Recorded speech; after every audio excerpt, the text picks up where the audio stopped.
आऊज़ बिल्लाहि मिनश्शैतानिर रजीम बिस्मिल्लाहिर्रहमानिर्रहीम। अस्सलामु अलैकुम डियर स्टूडेंट्स। आज की इस इम्पोर्टेंट वीडियो में मैं आपको 6 टॉपिक्स बताऊंगा जो कि सीएसएस के 6 सब्जेक्ट्स को हिट करते हैं, मतलब उनमें लाजमी आते हैं। अब बात यह है कि स्टूडेंट अक्सर कंफ्यूज नज़र आते हैं कि इन 6 टॉपिक्स को या थीम्स को किस तरह तैयार करें। यह बहुत बड़ा चैलेंज है। तो मैं आपको बताता चलूँ, इन 6 टॉपिक्स को या थीम्स को आप लोग मेरे नोट्स में से तैयार करें। अब उन 6 थीम्स पर मैंने मल्टी ऐसे बनाए हैं। ठीक है, मल्टी ऐसे मैं आपको बता दूं डिस्क्रिप्टिव ऐसे पर बनाए हैं। डिस्क्रिप्टिव ऐसे किसे कहते हैं? मतलब जिसमें मसाइल आते हैं। अब मसाइल पर ऐसे आ जाए, आपको नहीं पता उसमें इफेक्ट्स आते हैं, आपको नहीं पता काजेज आते हैं, आपको नहीं पता सोल्यूशन आते हैं, तो फिर ये मैंने इन चीज़ों पर मल्टी पॉइंट्स बनाए हैं। ठीक है, इन 3 पॉइंट्स पर 1500 अल्फाज बनाया है। इंट्रोडक्शन हो गया, ठीक है, और इसके अलावा कंक्लूजन हो गया 200 अल्फाज का, 1900 अल्फाज हो गया। बाकी आपने कोटेशन डालनी है, फैक्ट्स एंड फिगर डालने हैं। आपका 2200 अल्फाज आसानी से क्लियर हो जाता है। तो आप लोगों को बताता चलूँ कि आप लोगों की सहूलत के लिए सिर्फ और सिर्फ 6 ऐसे मैंने बताए हैं, और वो 6 ऐसे आपके 6 मज़ामीन क्लियर करेंगे। जेंडर स्टडी, ठीक है, current affair, Pakistan affair, CSS का इंग्लिश ऐसे क्लियर करेगा, इस्लामिक स्टडी का पेपर क्लियर करेगा, पाकिस्तान इंडो हिस्ट्री क्लियर करेगा, और इसके अलावा मुस्लिम लॉ एंड जरिस्प्रूडेंस, इसके तमाम सवालात क्लियर करेगा। अब बात यह है कि हम लोग क्या क्या तैयार करें इन 6 टॉपिक्स में। अगर आपने नोट्स में से तैयारी नहीं करनी, तो इन 6 टॉपिक्स में से आप लोगों ने कौन कौन से सवालात तैयार करने हैं ये भी इसी वीडियो में दिखाऊंगा। लेकिन सबसे बड़ी बात बताता चलूं कि क्या सीएसएस में मल्टी ऐसे एक्सेप्टेबल है या नहीं। तो मैं एक ही बात बताऊंगा कि बच्चे, आपको पता है कि सीएसएस में मल्टी ऐसे जो उनसे है ना, वो एक्सेप्टेबल तब नहीं होता जब आर्ग्यूमेंटेटिव आप ऐसे लिख रहे हैं। ठीक है, क्यों? क्योंकि उसमें सब्जेक्टिविटी का एलिमेंट बहुत ज़्यादा होता है। आर्ग्यूमेंटेटिव ऐसे उसको कहते हैं जिसमें आप लोग मजहबी लेवल पर लिख रहे हैं और वो उसे इकोनॉमिकली देख रहा है एग्जामिनर। ठीक है, उस वजह से वो फेल करता है। लेकिन डिस्क्रिप्टिव ऐसे जो सा है ना, डिस्क्रिप्टिव ऐसे, इसमें एग्जामिनर को भी पता है, इसमें कोजेज आते हैं, इफेक्ट्स आते हैं, सोल्यूशन आते हैं, और आपको भी पता है। तो आप लोगों के लिए मैंने सिर्फ 6 मल्टी ऐसे डिस्क्रिप्टिव ऐसे पर बनाए हैं। ठीक है, और वो 6 ऐसे जो से हैं उनके थीम्स कौन कौन से हैं, उनमें क्या क्या चीज़ें आपने तैयार करके जानी है। ठीक है, तो ये इस वीडियो में दिखाऊंगा। तो आप लोगों को ये भी बताऊंगा कि 6 थीम्स को आपने तैयार कैसे करना है। तो आप लोगों ने फ़िलहाल जहन में बैठा लेना है कि जब हमें पता है कि डिस्क्रिप्टिव ऐसे को लिखने का एक ख़ास तरीका है जिसमें इफ़ेक्ट्स भी आते हैं, कोसेस भी आते हैं, सोल्यूशन भी आते हैं, तो फिर आप लोग क्यों नहीं तैयार करके जाते? फिर इसका मतलब ये हुआ कि मल्टी ऐसे एक्सेप्टेबल है। ठीक है, वो अलग बात है कि आप लोग नहीं बात को मानते। ठीक है, आपको बता दूं, नज़र का इलाज तो मुमकिन है, नजरिए का इलाज है मुमकिन नहीं है। ठीक है, एक बात। और दूसरी बात, स्टूडेंट क्या कहते हैं जी कि सर मल्टी ऐसे नहीं एक्सेप्टेबल क्योंकि वो कॉपी एंड पेस्ट मानता ही नहीं है। बेटा आप गलत हैं। ठीक है, क्यों? क्योंकि अब छोटे लेवल पर आपने सेंटेंसेस पढ़े। ठीक है, छोटे लेवल पर आपने ग्लोबल वार्मिंग 9th 10th में पढ़ी हुई है, तो वही ग्लोबल वार्मिंग आपकी पीएमएस या सीएसएस के पेपर में आ रही है। आपने तो सेंटेंस वही उठा के लिख दिए हैं, तो क्या वो आपको फेल करेगा? नहीं, वो आपको पास कर सकता है, लेकिन शर्त यह है कि वो आप रेलिवेंट हर पॉइंट को बयान कर रहे हैं। अब बात करते हैं कि इशू बेस्ड ऐसे को ऐसे किस पर मुश्तमिल होता है। इशू बेस्ड ऐसे डिस्क्रिप्टिव ऐसे आपको बताता चलूँ, कश्मीर इश्यूज़ पर मुश्तमिल होता है, वाटर क्राइसिस पर मुश्तमिल होता है, एनर्जी क्राइसिस पर मुश्तमिल होता है, एजुकेशन पर मुश्तमिल होता है जी, न्यू प्रिवेंस पर मुश्तमिल होता है, बलोचिस्तान इश्यूज़ पर मुश्तमिल होता है। इनको अच्छे तरीके से तैयार करके जाएं। जुडिशरी पर मुश्तमिल होता है, करप्शन एंड अकाउंटेबिलिटी पर मुश्तमिल होता है, पोस्ट कैवर्ड पर मुश्तमिल होता है, करप्शन, और इसके अलावा वर्ल्ड विद स्पेशल रेफरेंस पर मुश्तमिल होता है, पुअरिटी पर मुश्तमिल होता है, डेवुलेशन ऑफ पावर पर मुश्तमिल होता है, ग्लोबल वार्मिंग पर मुश्तमिल होता है, यूक्रेन इश्यूज़ पर मुश्तमिल होता है, फूड इनसिक्योरिटी पर मुश्तमिल होता है, सोशल इश्यूज़ पर मुश्तमिल होता है, और इसके अलावा फ़लस्तीन इश्यूज़ आप अच्छे तरीके से तैयार करके जाएं। ठीक है, ये टॉपिक्स हैं इशू बेस्ड ऐसे। इशू बेस्ड ऐसे ये आपका सोशल इवल्स में आ जाता है। ठीक है, आपको बताता चलूँ कि ये आप लोगों के ऐसे की एक डोमेन है, मतलब एक डोमेन मैं बता रहा हूँ कि सोशल इवल्स, इसमें ये टॉपिक आप तैयार करके जाएं इन 6 टॉपिक्स के लिए। ठीक है, अगर आप लोगों ने सोशियोलॉजी रखी हुई है तो सोशियोलॉजी के लिए ये टॉपिक्स मोस्ट इंपॉर्टेंट है। ठीक है, तो आप लोगों ने इनको अच्छे तरीके से तैयार करके जाना है। होता ये है कि स्टूडेंट खाली ना एक चैप्टर तैयार करके जाते हैं या इम्पोर्टेंट टॉपिक्स, बाद में पता चलता है जी उसमें से तो सवाल ही नहीं आया, इसीलिए स्टूडेंट फेल होते हैं। ठीक है, एक बात और दूसरी बात आपको बता दूं कि सी एस एस में हर चीज़ को आपने बराबर, की पॉइंट्स जितने भी आउटलाइन में लिखे हैं उन सब को आपने बराबर लिखना होता है। होता ये है कि स्टूडेंट एक पॉइंट को ज़्यादा बयान कर देते हैं, दूसरे पॉइंट को बयान ही नहीं करते, करते हैं तो बहुत कम। अब दो चीज़ें इसमें जाहिर होती हैं, एक आपका मौजू तब्दील हो गया ऐसे का ऊपर, और दूसरा ऐसे का भी और सवाल का भी। ठीक है, और दूसरा क्या नुकसान होता है, एक चीज़ पर तो आपको गिरफ्त है, दूसरे में आपके पास नॉलेज ही नहीं है। तो ये चीज़ एग्जामिनर को मौका देती है कि आपकी खामियां ढूंढे, और जब खामी नज़र आ जाए ना एग्जामिनर को, तो बच्चे ये आपके लिए बहुत बड़ा नुकसान होता है। तो आप लोगों ने इस चीज़ से बचना होता है CSS में। ठीक है, तो CSS में आपने हर पॉइंट को हर एंगल से बयान करना होता है। मतलब फर्ज कर ले आउटलाइन में आपने कोजेस, इफेक्ट्स और सोल्यूशन की हेडिंग दी है, आपके पास टाइम कम है, तो आप लोगों ने हर को बयान करना है। ये नहीं कि एक दोनों पॉइंट्स को, कोजेस एंड इफेक्ट्स को एक ही पैराग्राफ में मिक्स कर दिया, ये चीज़ फेलियर की तरफ लेकर जाती है, ये काम कभी भी ना करें। ठीक है, आपने कोशिश करनी है कि अगर 2000 अल्फाज में आपने ऐसे लिखा है ना, या सवाल आपने इसी तरह लिखा है, तो आप लोगों ने ये चीज़ याद रखनी है कि हर पॉइंट में 300 अल्फाज लाजमी लिखें।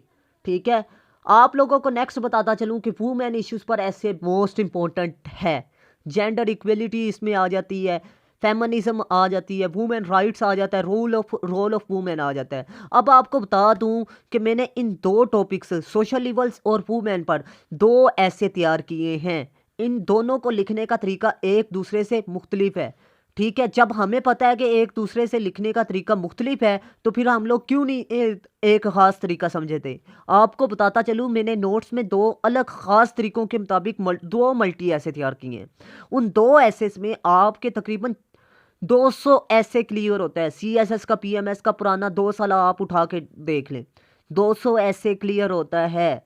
तो ये हो ही नहीं सकता कि आप लोग इन एसेस को तैयार करके जाएं और आप फेल हो जाएं। ठीक है, होता यह है कि स्टूडेंट इनको तैयार नहीं करके जाते और फेल हो जाते हैं। तो आप लोगों ने ये याद रखना है कि आप लोग CSS की अटैम्प्ट दे रहे हैं या PMS की अटैम्प्ट दे रहे हैं, आप लोगों ने मेरे नोट्स में से तैयारी करनी है। आपको ये 6 सब्जेक्ट क्लियर करने में मदद देगा। ठीक है, चाहे वो आपका करंट अफेयर है, चाहे वो पाकिस्तान अफेयर है, चाहे वो आपका पाकिस्तान इंडो हिस्ट्री है, चाहे वो जेंडर स्टडी है, चाहे वो ऐसे का पेपर है। ठीक है, और सोशियोलॉजी का पेपर है। ठीक है, ये 6 टॉपिक्स जो से हैं, इन्हीं में से ऐसे आता है, ऐसे भी आता है और सवाल भी आते हैं। लेकिन स्टूडेंट क्या करते हैं जी, स्टूडेंट इनको तैयार नहीं करके जाते और बाद में फेल हो रहे होते हैं। ठीक है, आप लोगों के लिए एक इजी तरीका लाया हूँ कि 2 माह रह चुके हैं, 2 माह भी नहीं, तकरीबन 1.5 माह रह गया है। 1.5 माह के अंदर आपने तैयारी कैसे करनी है, आपके पास तो टाइम ही नहीं है। तो अगर आप लोग इस कंफ्यूजन में हैं कि मुझे CSS की अटैम्प्ट देनी चाहिए या नहीं देनी चाहिए, तो आप लोग गलत हैं। आप लोग दें अटैम्प्ट और तैयारी करके। ठीक है, तैयारी कैसे करनी है, मेरे नोट्स में से तैयारी करें इजी वे में। ठीक है, 6 तो आपके इसी तरह क्लियर कर रहे हैं सब्जेक्ट। ठीक है, बाकी आप पंजाबी रख लें, इस्लामियात का पेपर उर्दू में अटैम्प्ट कर लें, बाकी 4 सब्जेक्ट वो आप अटैम्प्ट करें जो आपने पढ़े हुए हैं। ठीक है, तो अब बात करते हैं जुडिशरी पर ऐसे लाजमी आता है। ठीक है, इस पर भी मैंने एक ऐसे बनाया है। डेमोक्रेसी के जितने भी टॉपिक्स हैं इनके लिए एक ऐसे बनाया है। कॉन्स्टिट्यूशनल क्राइसिस पर मैंने एक ऐसे बनाया है। आप लोग इन 3 डोमेन्स मैंने बताई हैं, इन 3 डोमेन्स को अच्छे तरीके से तैयार करके जाएं।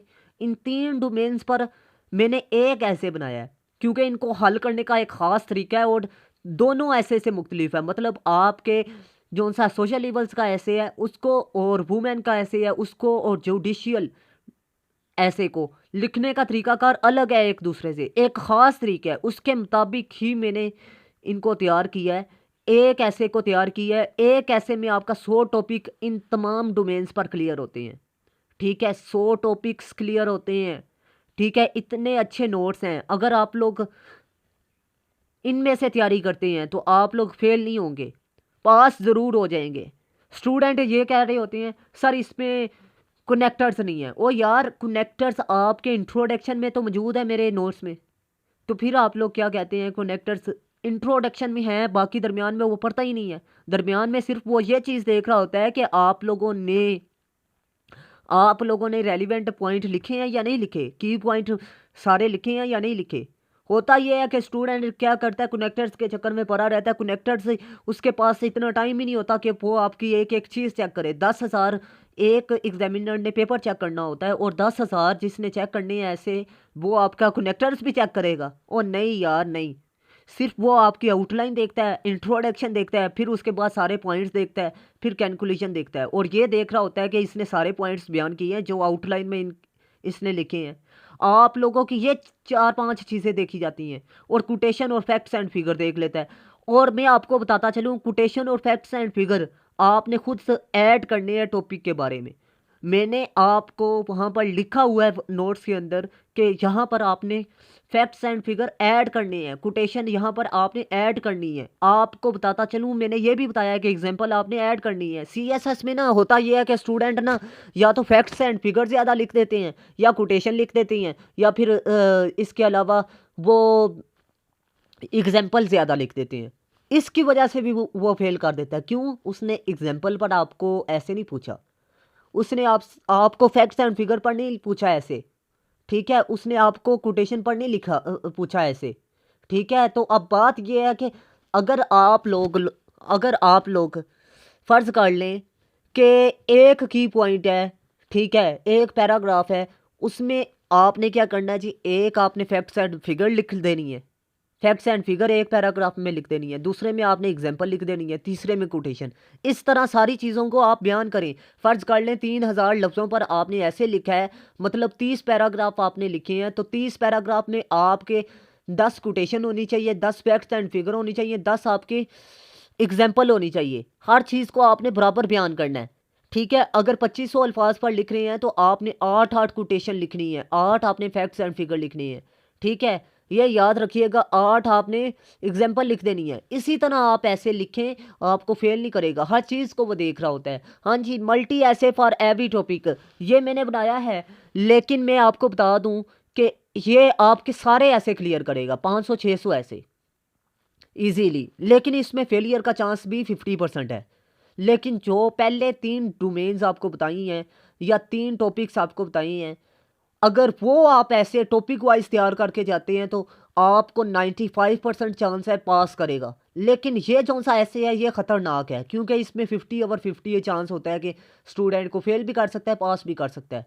ये वो ऐसे होता है जो स्टूडेंट को पता ही नहीं होता ये किसके बारे में पूछ रहा है, स्टूडेंट को आइडिया ही नहीं होता, वो ये उठा के लिख दे, तो ये एग्जामिनर की मर्ज़ी होती है कि वो इस स्टूडेंट को पास करे या ना करे, ठीक है। आपने इन 4 ऐसे को तैयार करके जाना है जी, आप लोगों को फेल नहीं करेगा, पास ज़रूर कर देगा, ठीक है। होता ये है कि स्टूडेंट पहले ऐसे के टॉपिक को देखते हैं, अगर नहीं समझ आती वहाँ पर ही छोड़कर चले जाते हैं, ठीक है। ओ अल्लाह के बंदो, कुछ समझो तो सही, कुछ देखो तो सही। वो देखना गवारा नहीं करते, वो क्या करते हैं जी, पहले उनको पेपर मिलता है, वो देखते हैं, नहीं आता तो वो छोड़ कर आ जाते हैं, एग्जामिनेशन सेंटर से बाहर आने की कोशिश कर रहे होते हैं, ठीक है। आप कुछ ना कुछ लिख कर तो आओ, आपकी हाज़िरी लग गई है, आप लोग एग्ज़ाम में बैठ चुके हैं, आपकी अटैम्प्ट काउंट हो चुकी है, अब परफॉर्म करें। अगर परफॉर्म करते हैं तो होता ये है जी, ऐसे के पेपर के बाद वो क्या करते हैं जी, आधे से ज़्यादा स्टूडेंट बाकी ऑप्शनल और लाजमी में नहीं बैठते। क्यों नहीं बैठते जी? सिर्फ इस वजह से नहीं बैठते कि हमारा ऐसे तो फेल है। ओ अल्लाह के बंदे, आपको पता है कि आप 100% कन्फर्म है कि आप फेल हैं। वो ही फेल होता है जो स्टूडेंट क्या करता है जी, जो स्टूडेंट लिख कर कुछ नहीं आता, ठीक है। कोई पता नहीं, एग्जामिनर आपके पॉइंट ऑफ व्यू से इत्फाक कर ले और आपको पास कर दे। हाँ, आप लोग लिख कर तो आओ 3,000 अल्फाज, लेकिन हर पॉइंट को बयान तो करके आए। लेकिन होता ये है कि स्टूडेंट, अक्सर ये देखने में आया है कि स्टूडेंट ने ऐसे तो पास कर लिया, लेकिन बाकी 11 सब्जेक्ट में शायद फेल हो गया, सिर्फ इस वजह से कि उसने बाकी सब्जेक्टों के पेपर नहीं दिए। तो आप लोगों ने बाकी सब्जेक्ट्स को भी लाजमी लाजमी अच्छे तरीके से तैयार करके देने हैं, ठीक है, क्योंकि अटैम्प्ट तो आपकी काउंट हो चुकी है ना। अब आप लोग पेपर लाजमी दें। अब ना बैठने का जवाब जो है ना, ये स्टूडेंट को ले डूबता है।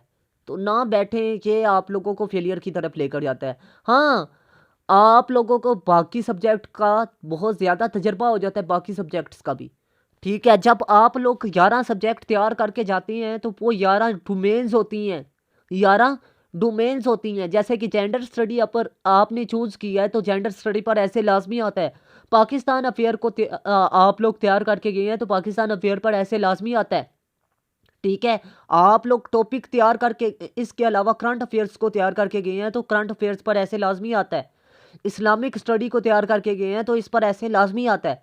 अब आप खुद ही बताएं कि अगर आप ऑप्शनल अच्छे तरीके से तैयार करके गए हैं और तरतीब आपने अच्छी लिखी है, ऐसे में टू द पॉइंट लिखी है, तो आपको वो फेल नहीं करता। वो आपसे डिमांड वोकेबलरी की नहीं कर रहा, वो आपसे डिमांड ये नहीं कर रहा होता कि आपने डॉन की वोकेबलरी उठा के लिख कर आए।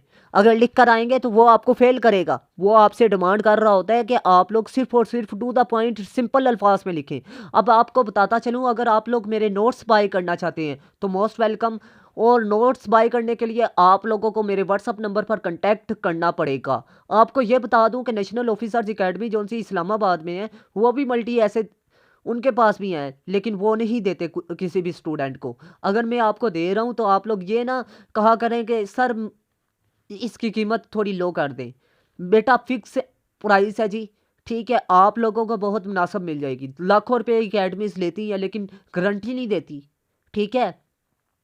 तो आपको मैं गारंटी दूंगा। अब बात करते हैं एक और डोमेन्स कौन सी है जिसमें से ऐसे आता है, एजुकेशन डोमेन्स है जी, जिसमें से ऐसे हर साल पूछता है। चाहे आप तहसीलदार के टेस्ट की बात कर रहे हैं, चाहे आप पीएमएस के एग्ज़ाम की बात कर रहे हैं, चाहे आप सीएसएस की बात कर रहे हैं, एजुकेशन मोस्ट इम्पॉर्टेंट थीम है। आप इसको नज़रअंदाज करेंगे तो अपने पाँव पर कुल्हाड़ी मारेंगे। आपको बता दूं, एजुकेशन का थीम आपने करंट अफेयर पर नहीं तैयार किया, आपने एजुकेशन का थीम आपने पाकिस्तान अफेयर में नहीं तैयार किया। तो फिर आपको बता दूं, सीएसएस मुश्किल नहीं है, सीएसएस आपने मुश्किल बनाया हुआ है। आइए समझ, सीएसएस में टोटली वो आपके ऑप्शनल सब्जेक्ट आपको बता रहे होते हैं कि आपने पास होना है या फेल होना है। आप लोग ऑप्शनल को इजी ले जाते हैं, बाद में होता ये है कि आपको पता चलता है मैं तो ऐसे में फेल हूँ या फिर ऑप्शनल में फेल हूँ, अगर ऐसे में पास हूँ, ठीक है। ऐसे में फेल तब ही होते हैं जब आप इररेलेवेंट लिख कर आ जाते हैं। आपने इररेलेवेंट चीज़ नहीं लिखनी, ठीक है। अगर आपने ऑप्शनल अच्छे तरीके से तैयार किए हैं और लिखने का एक ख़ास तरीका आपने फॉलो किया हुआ है तो आप लोगों को वो पास कर देगा, ठीक है। अगर फिर भी आप लोग अच्छी तैयारी करना चाहते हैं तो मेरे नोट्स में से तैयारी करें। 100 ऐसे का टॉपिक क्लियर होगा एजुकेशन पर मेरे नोट्स में से। अब मल्टी ऐसे फॉर साइंस, मैंने एक ऐसे मल्टी भी बनाया साइंस के लिए। साइंस और इंफॉर्मेशन टेक्नोलॉजी पर ऐसे हर साल आता है तकरीबन। अब इन टॉपिक्स को अगर आप अच्छे तरीके से तैयार करेंगे तो आप लोगों का सीएसएस का, पीएमएस का और तहसीलदार का टेस्ट हर लिहाज से क्लियर होगा, ठीक है। ऐसे का पेपर खुसूसन। और आपको बता दूं, ये Pakistan affair, current affair, social और सोशियोलॉजी, पीएमएस में सोशल साइंस की बात करते हैं, सोशल वर्क की बात करते हैं, इनमें आपका ऐसे क्लियर होता है। हमारे स्टूडेंट क्या करते हैं जी, हमारे स्टूडेंट ऑप्शनल को तैयार नहीं करते और बाद में उनको रेलिवेंट चीज़ें नहीं आती, आइडियाज़ नहीं आते, तो वो फेल हो जाती हैं। ऐसे में अच्छी वोकेबलरी तो लिख कर आते हैं, ठीक है, लेकिन फेल इस वजह से हो जाते हैं कि उन्होंने नॉलेज नहीं रखा अपने पास। तो आप लोगों को बताता चलूँ, अगर आप लोग इजी वे में तैयारी करना चाहते हैं तो आप लोग मेरे नोट्स परचेज़ करें। इंशाल्लाहुल अज़ीम आपका ऐसे का पेपर, पाकिस्तान अफेयर का पेपर, करंट अफेयर्स का पेपर, इंडो पाक हिस्ट्री का पेपर, सोशल वर्क का पेपर या सोशियोलॉजी का पेपर, जेंडर स्टडी का पेपर आपका क्लियर हो जाएगा, ठीक है। मतलब ये है कि ये और इसके अलावा जितने भी आपके पेपर हैं जिनमें कोजेज, इफ़ेक्ट्स, इम्पोर्टेंस पर ऐसे आ जाता है या सवाल आ जाता है, ये भी क्लियर करेगा। तो मैं उम्मीद करता हूँ आप लोगों को मेरी बात अच्छे तरीके से समझ में आ चुकी होगी। अगर आज की वीडियो आपके लिए इंफॉर्मेटिव रही तो आप लोगों ने लाजमी वीडियो को लाइक करना है, दोस्तों के साथ लाजमी शेयर करना है, चैनल को लाजमी सब्सक्राइब कर लेना है। मिलते हैं इस तरह की नेक्स्ट इन्फॉर्मेटिव वीडियो में। तब तक के लिए अपना ख़ास ख्याल रखिएगा, अपने से ज़्यादा दूसरों का। अल्लाह हाफिज़। पाकिस्तान जिंदाबाद, पाकिस्तान पाइंदाबाद।